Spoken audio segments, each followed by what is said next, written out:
The first alarms rang through the colony station like the sound of breaking metal. Ships in the black void outside fired at each other, their weapons tearing streaks of light across the darkness. Humans and aliens had fought many wars before, but this one began without warning, and no one knew who had started it.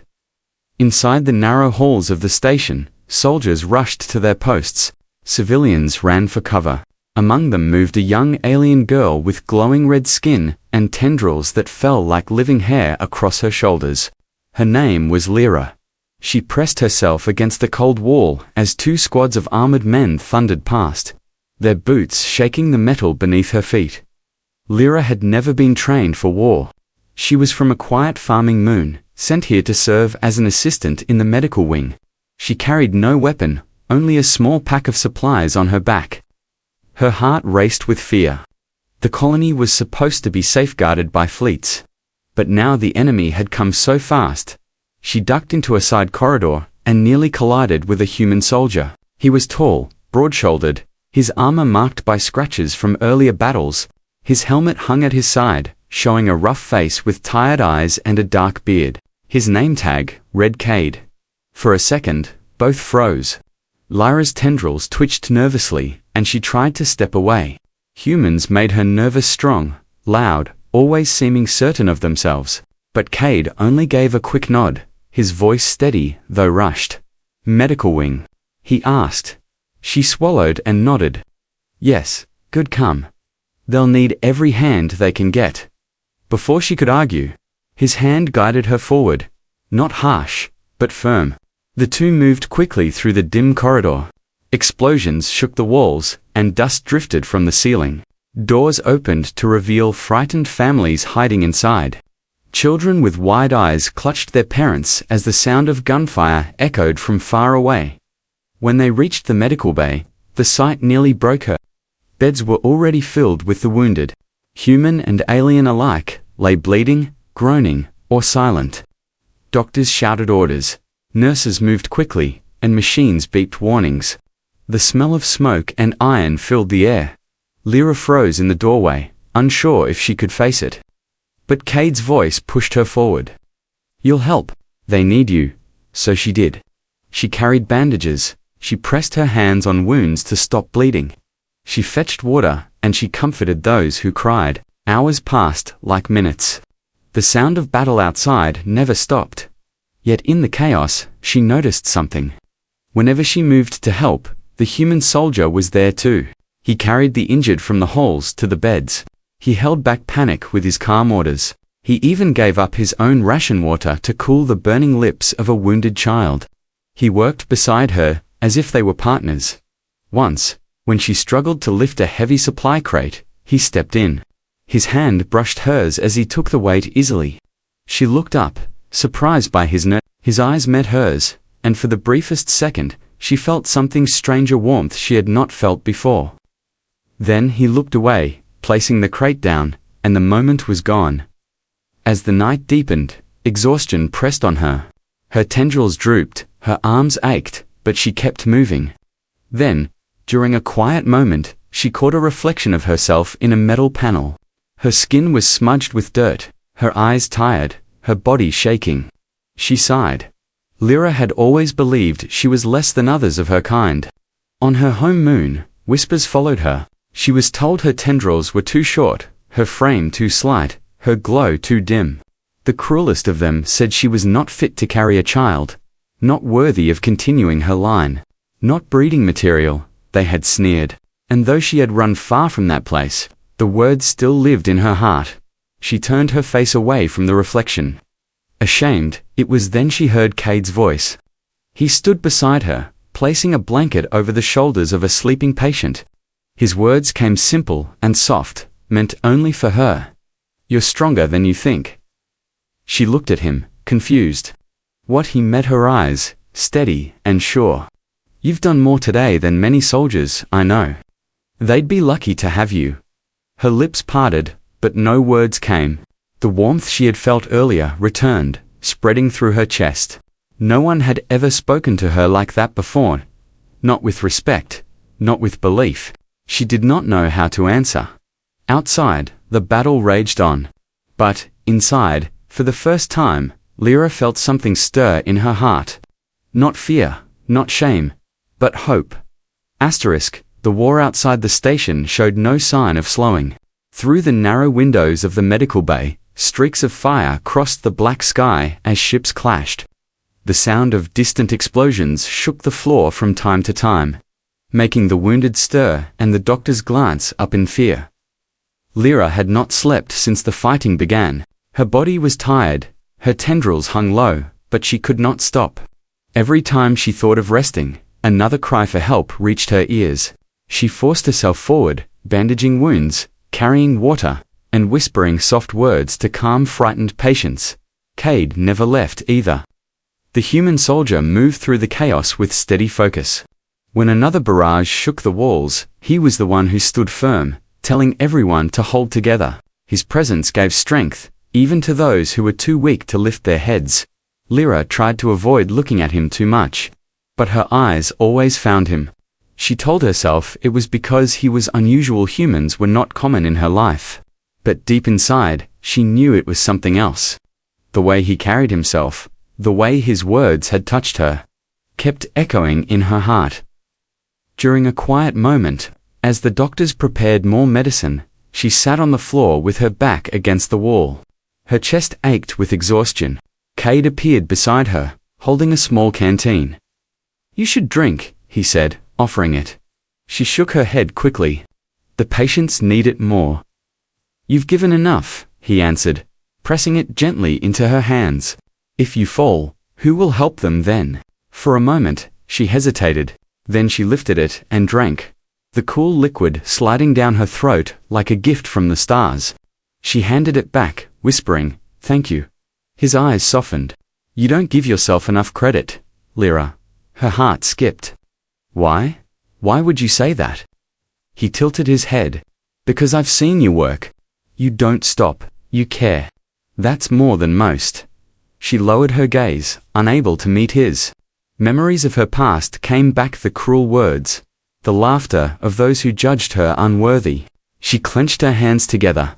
"Back home, they said I was weak, that I wasn't good for carrying life." Her voice cracked on the last words. Cade's jaw tightened. He leaned forward, his tone low but strong. "They were wrong." Her eyes widened at the certainty in his voice. No hesitation, no doubt. Just truth. It shook her more than any explosion outside. Before she could answer, a loud alarm cut through the air. A soldier burst into the medical bay, his armor scorched. "Enemy breaches on the lower deck," he shouted. "They're cutting through the hull." Chaos followed. Doctors rushed to secure patients. Nurses pushed beds into safer corners. The wounded groaned as they were moved. Cade snapped his helmet back on, his face hardening. He looked at Lyra. "Stay here. Protect them." Her chest tightened. "And you?" "I'll hold the line." Before she could stop him, he joined the other soldiers, rushing into the corridor. The sound of heavy boots faded, replaced by the thundering roar of battle. Lyra stood frozen. Fear clawed at her chest. She had seen death today. Too much. She could not bear the thought of him falling out there. But what could she do? She was not a warrior. She had no weapon. She was just a girl from a forgotten moon, told all her life she was less still. The thought burned in her mind. If he can fight for others, can't I do something too? Her chance came minutes later. Smoke filled the hallway as the door to the bay shuddered under enemy fire. The doctors and nurses cried out. Some of the patients tried to rise, but were too weak. Lyra's hands shook as she searched the supply room. Her eyes landed on an old shock staff, used more often to scare off wild animals than for war. She gripped it tightly, feeling the hum of energy run through it. The door burst open. 3 armored raiders stormed in, weapons raised. Panic filled the room. Lyra stepped forward. Her legs trembled, but she planted her feet firm. She raised the staff and shouted with a voice that surprised even herself. "Stay back." The raiders hesitated, surprised to see a small alien girl stand in their path. One of them laughed and moved closer. Lyra's heart pounded so hard she thought it would break her chest. Then she thrust the staff forward. A crack of blue light flashed, striking the raider's armor. He screamed and fell. Gasps filled the room. The other two snarled and raised their weapons butt before they could fire. Cade and his squad charged in from behind, cutting them down with swift shots. The battle ended in seconds. Smoke drifted through the broken door. Cade's eyes locked onto Lyra. She stood frozen, shock staff in hand, her tendrils trembling. He stepped closer, lowering his weapon. "You fought?" he said quietly. She looked at the fallen raider, her breath shaking. I didn't mean to." "You saved them," Cade interrupted, his voice firm. "Don't ever doubt that." Something inside her broke open, then not in pain, but in release. For the first time, she began to wonder if she had been wrong about herself all along. The breach was sealed, but the battle had left the medical bay in ruins. Smoke lingered in the air, and the metallic temps of burnt wires filled every breath. Doctors hurried to repair damaged equipment, while nurses whispered thanks to Lyra for standing against the raiders. She lowered her head, unsure how to answer them. Cade stood nearby, removing his helmet and setting it on the floor. His hair was damp with sweat, his face lined with exhaustion. Yet his eyes were steady as ever, scanning the room until they landed on her. She gripped the shock staff tightly, afraid her hands would shake if she let go. "You did well," he said simply. Lyra shook her head. "I was terrified. I thought I would fall." He gave a faint smile, the kind that came rarely from someone who had seen too much war. "Fear doesn't mean failure. It means you cared enough to fight anyway." The words sank deep. She remembered all the voices from her past calling her weak, unworthy, useless. But here was a human soldier, hardened by countless battles, telling her she was something more. For the first time, she felt the old voices losing their hold. Hours passed, and the fighting outside slowed. Reports came in. The enemy ships had pulled back for now. But everyone knew it was only a pause, not an end. The colony station was still under siege. Supplies were running low, defenses stretched thin. Another attack could come at any moment. That night, the wounded filled every bed. Some lay silent, others cried in pain. Lyra moved between them, her touch gentle, her voice soft. She no longer questioned whether she belonged here. Her hands saved lives. And that was proof enough. When the patients finally drifted into uneasy sleep, she stepped into the corridor to breathe. The stars beyond the narrow window glimmered cold and distant.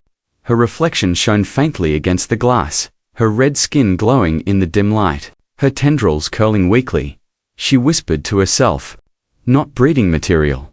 The words no longer cut as deep, but they still clung like old scars. "Why do you say that?" came Cade's voice from behind. She spun, startled. He leaned against the wall, his armor unbuckled, the weight of war pressing down on him. Yet his gaze was sharp, fixed on her dot. She hesitated, then spoke the truth she had hidden. "Back home, I was told I wasn't strong enough. My body was too slight. My glow too weak. No male would want me. They laughed. They said I wasn't worthy to continue my line." Cade pushed off the wall, stepping closer. His presence filled the narrow corridor, not threatening, but unshakable. "And you believed them?" Her eyes fell. "How could I not? When everyone said the same." He lifted a hand but stopped before touching her, as if respecting an invisible line. His voice softened. "I've fought beside many. Some were strong in muscle, others in mind. But strength isn't about who can carry the heaviest load or shout the loudest order. Strength is what I saw in you today, standing when you were afraid, protecting others even when you thought you couldn't." Her chest tightened. No one had ever spoken to her like this, not even her own people. She wanted to argue, to deny it. But the warmth in his eyes left no space for doubt. She whispered, almost against her will, "Why do you care what happens to me?" Cade's lips curved in a faint smile. "Because you matter. And maybe it's time someone told you that." The silence that followed was heavy, but not uncomfortable. Lyra felt her heart beating fast, her tendrils curling in ways she could not control. For once, she did not hide them. The next day came with new fire. The enemy launched another assault, this time with heavier ships. The station shook under bombardment. Alarms screamed across the halls. Soldiers scrambled. Civilians panicked. In the chaos, Cade led his squad to defend a vital energy conduit. Lyra was ordered to remain in the bay, but her heart refused. She had seen too much, done too much, to simply wait. She grabbed the shock staff again and followed. Through smoke-filled corridors, she caught sight of Cade and his men as they clashed with enemy raiders. Blades sparked against armor. Plasma fire lit the halls. The enemy pressed hard, their numbers overwhelming. Lyra's fear screamed at her to turn back, but her feet carried her forward. She raised the staff, striking a raider from the side.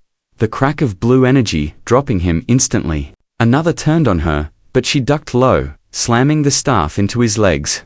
He fell, and Cade finished him with a swift strike. When the last raider fell, silence filled the hall. Cade turned, his eyes wide with something between anger and awe. "You should have stayed back," he said. Breath heavy. "I couldn't," she answered, gripping the staff tight. Her voice trembled, but her gaze did not falter. "I won't watch and do nothing anymore." For a long moment, he studied her, then slowly nodded. "Then fight beside me." Her heart leaped at the words, not because of the battle, not because of the danger, but because, in that moment, he saw her not as weak, not as unworthy, but as an equal. The station corridors grew darker with each attack. Power flickered, and smoke painted the ceilings black. Whole sections of the station had been sealed, burned beyond repair. Yet somehow, the defenders held on. Lyra walked beside Cade now, no longer hiding behind the walls of the medical bay. She carried her shock staff tightly in both hands. Her tendrils curled and shifted as she followed his steps. Her heart beating not only from fear but also from determination. Other soldiers noticed her presence. Some gave doubtful glances, others smirked. A few muttered, "She doesn't belong here." Lyra heard every word. Once, such whispers would have broken her, but Cade did not flinch, and he never sent her back. His silence was stronger than their doubts. He treated her as part of the line. The fighting that day was fierce. Raiders poured through breached airlocks, their armor heavy, their weapons cruel. Cade's squad fought in the narrow halls where numbers mattered less and courage mattered more. Lyra struck from the shadows, her staff sparking with blue energy. Each time she landed a blow, the fire inside her grew brighter. Yet with each victory came loss. Soldiers fell, their bodies carried back in silence. Blood stained the metal floors, mixing with oil and ash. After one brutal clash, Lyra sat against the wall, trembling, her chest heaving. Her staff was slick with sweat, her arms weak. She whispered, "I don't know if I can keep going." Cade crouched beside her, removing his helmet. His face was grim, lined with dust and weariness. But his eyes remained steady. "No one thinks they can," he said. "Not until they do." Her eyes lifted to his. She wanted to believe him, but the shadows of doubt clawed at her. "What if I fail?" "Then I'll be there," he answered, his voice calm, certain. "And I'll stand with you until the end." The words settled inside her like a seed of warmth, something she had never been given before. For a long time, she stared at him, unsure how to reply. But her silence was enough. That night, the survivors gathered in a hidden chamber deep inside the station. Supplies were spread thin. Food rations were nearly gone. Doctors stitched wounds by lantern light. Soldiers sharpened blades and cleaned weapons, their faces pale with exhaustion. Lyra sat with Cade near the edge of the chamber. Around them, whispers filled the dark fear of the next wave, fear of being forgotten. She turned to him, her voice low. "Why do you fight like this? You could have stayed on safer posts, far from the front." Cade's gaze drifted to the ground. For the first time, his voice carried the weight of memory. "Because I've lost too much already. If I can stand here and keep one more child, one more family alive, then it's worth it." She studied him. The way his shoulders bore more than armor, the way his eyes held pain behind strength. A human who had carried scars of his own, yet still chose to fight. She felt something stir inside her, not pity, not fear, but something deeper. Before she could speak, alarms blared again. Raiders had cut through another section. The chamber filled with motion soldiers grabbing gear, medics readying stretchers. Cade stood, pulling on his helmet. "Stay close," he told her. She rose with him, gripping her staff. "I will." The next battle came like a storm. Raiders surged through the smoke, their weapons flashing. Screams filled the air, blades clashed, plasma bolts carved the walls. Cade fought at the front, his strikes fast and ruthless. Lyra stayed close, striking when she could, her fear drowned by the rhythm of survival. At one moment, a raider broke past, charging toward a group of wounded. Lyra leaped forward, her staff cracking against his chest. He stumbled, but did not fall. He raised his weapon, eyes burning with rage. Lyra's breath caught too slow, too weak, she thought. But then Cade was there, blocking the blow with his armored arm. He struck the raider down in a single motion. His voice rang over the chaos, directed only at her. "You're not weak. Don't ever think that again." Her chest shook, not from fear, but from the fire those words lit inside her. She fought harder, each strike fueled not by doubt but by defiance against every voice that had ever told her she was less. By the time the battle ended, the floor was slick with ash and blood. Survivors stood panting, their armor scarred, their eyes heavy. Cade lowered his weapon, turning toward her. She leaned on her staff, breathless, but her gaze held steady. "You kept your word," she said softly. "So did you," he answered. The silence between them spoke louder than any battle cry. In that moment, surrounded by ruin, Lyra no longer felt invisible. She felt seen. She felt strong, and for the first time in her life, she felt desired not for what others demanded of her, but for who she truly was. The station had become a broken shell. Whole decks were sealed off, oxygen running thin in some sections, and the hum of engines grew weaker each day. Everyone knew the enemy was circling, waiting for the final strike. Inside the dim medical bay, Lyra tended to the wounded with steady hands. Her staff rested by the wall, never far from reach. Each time she pressed a bandage down or whispered comfort, she remembered the battles she had stood through. The girl who once believed she was worthless no longer existed. She had scars now, inside and out, but they gave her strength. Cade entered. His armor battered and scratched, a strip of cloth tied around his arm to cover a wound. His presence filled the room, and though his body moved with fatigue, his eyes still carried fire. "You're hurt," Lyra said at once. Stepping forward, "It's nothing," he answered. Though his wince betrayed him, she reached for his arm anyway, guiding him to a chair. He let her, watching quietly as she unwrapped the cloth and cleaned the cut. His skin was rough beneath her fingers. His body strong but marked by war. "You always put others first," she whispered. He gave a small shrug. "It's all I know." Her tendrils shifted, brushing her shoulders. "But who puts you first?" The question seemed to strike deeper than she intended. His gaze lowered, and for a moment he looked like a man who carried ghosts too heavy for words. Lyra leaned closer, her voice soft. "You don't have to carry it all alone." Their eyes met, and something unspoken passed between them. Not just trust, not just respect, but something warmer, more fragile. Lyra's chest tightened with the strange realization she wanted him to see her, not as another survivor, but as someone worth holding on to. Before either could speak further, alarms blared again. The enemy was making their final push. Cade stood quickly, pulling his armor back in place. "They're going for the reactor," he said. "If they take it, the station is lost." Fear gripped the room. Soldiers gathered, weapons in hand. Medics secured the patients as best they could. Lyra clutched her staff and moved to follow. Cade turned sharply. "Not this time." Her heart froze. "What do you mean?" "You stay here. If we fail, the wounded will need you. If we fall, someone has to keep them alive." She shook her head, tendrils trembling. "No. I won't hide while you bleed. I'm not that girl anymore." He stepped closer, his voice rough. "It's not hiding. It's surviving." Tears threatened at the edges of her eyes, but she stood firm. "And what if you don't survive? What if I never see you again?"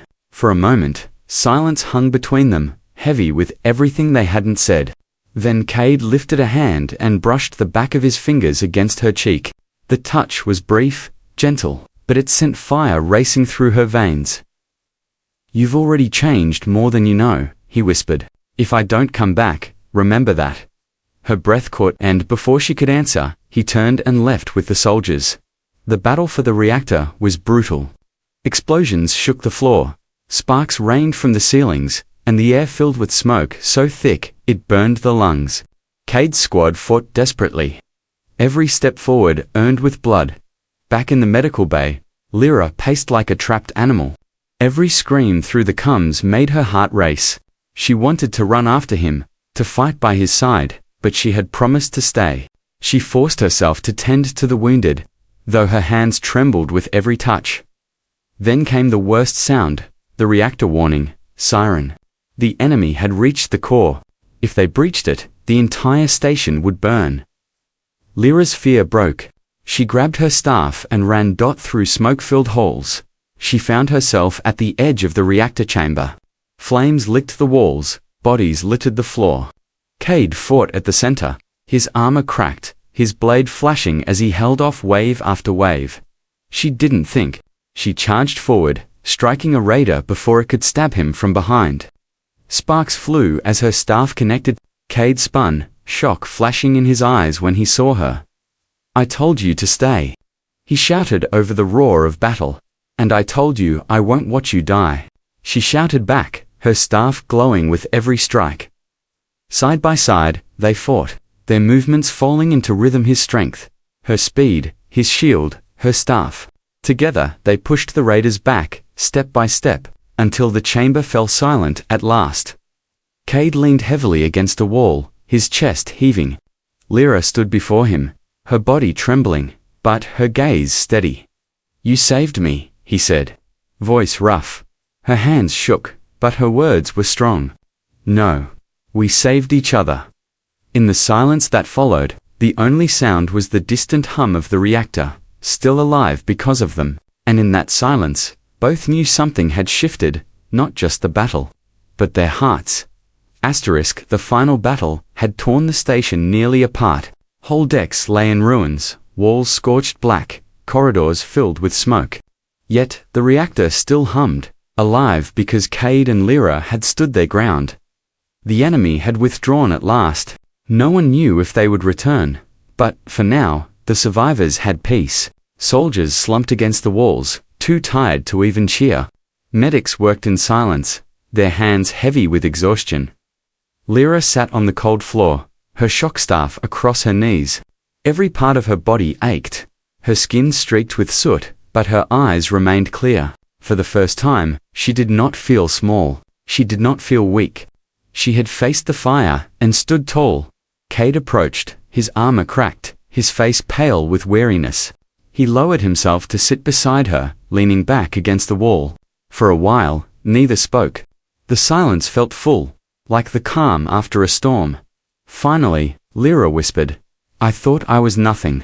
My people told me I had no worth. But here?" She touched her chest lightly. "Here, I feel alive." Cade turned his head toward her, his eyes steady. "You were never nothing. They just couldn't see you. But I did." Her tendrils curled at his words, her heart racing. She searched his face for doubt, but found none. He had spoken the truth through every battle, and now, when the war was quiet, his truth meant more than any victory. "You made me believe," she admitted softly. "You did that yourself," he replied. Then, after a pause, his voice lowered. "But I'm glad I was there to remind you." The warmth in her chest grew until it filled every corner of her being. She looked away, embarrassed by the sudden tears that touched her eyes. For so long, she had lived under cruel words, convinced she was unworthy. But one human's belief had burned those shadows away. Days later, survivors gathered in the central hall. Lights flickered, banners torn, but they stood together. Soldiers saluted, civilians wept, medics prayed. The colony had endured. Cade stood at the front, delivering the report of victory. His voice was calm, his words steady, but when his gaze flicked toward Lyra in the crowd, a faint smile touched his lips. She stood tall, her staff in hand, no longer hiding in the shadows. Others looked at her with new eyes, not as weak, not as useless, but as the girl who had stood against the raiders beside a human soldier. Whispers spread of her courage, and she felt their weight, but not like before. This time, the weight was light. This time, she could bear it. When the gathering ended, she found Cade in the corridor, away from the noise. He was checking his gear, but paused when he saw her. "You should rest," he said. She shook her head. "I wanted to thank you." "You don't need to." "I do," she insisted. Her tendrils lifted, glowing faintly in the dim light. "You gave me something I never had before. Not strength, not courage, but the feeling that I was enough." Cade's eyes softened. He stepped closer, his presence warm despite the cold metal walls around them. "You were always enough. Lyra, you just needed someone to say it." The words broke something inside her, not in pain, but in release. Tears spilled freely, and before she could stop herself, she reached for his hand. His fingers closed around hers without hesitation, strong and steady. For a moment, the war, the ruin, the scars, they all faded. What remained was simple: a human soldier and an alien girl. Two souls who had found each other in the fire. Later, when the station began to rebuild and ships carried messages of survival to distant stars, tales would spread of the human who fought without fear and the alien girl who discovered her worth at his side. Some called it legend, others called it luck. But to Lyra, it was neither. It was truth. She had once believed she was nothing, unworthy of love, unworthy of life. Now, standing beside Cade, she knew better. She was more than her scars, more than the cruel words of her past. She was desired, not because of what she could give, but because of who she was. And that truth, spoken first by a human in the heart of war, would stay with her forever.